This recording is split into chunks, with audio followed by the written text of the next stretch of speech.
Assalamualaikum warahmatullahi wabarakatuh.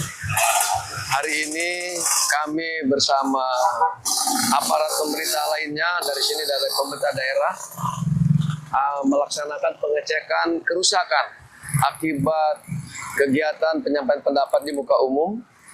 Hal ini meyakinkan bahwa kita akan tindak lanjuti kepada panitia pelaksana untuk bertanggung jawab terhadap kerusakan milik negara, dan dalam waktu tidak terlalu lama kami akan memanggil untuk mempertanggungjawabkan kegiatan pengrusakan ini yang tidak sesuai dengan kaidah-kaidah penyampaian pendapat di muka umum.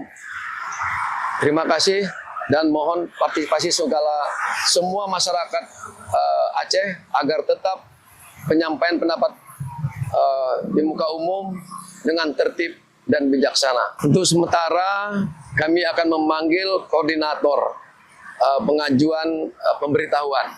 Nanti selanjutnya akan berkembang dari dokumentasi siapa saja yang akan kita tetapkan menjadi tersangka.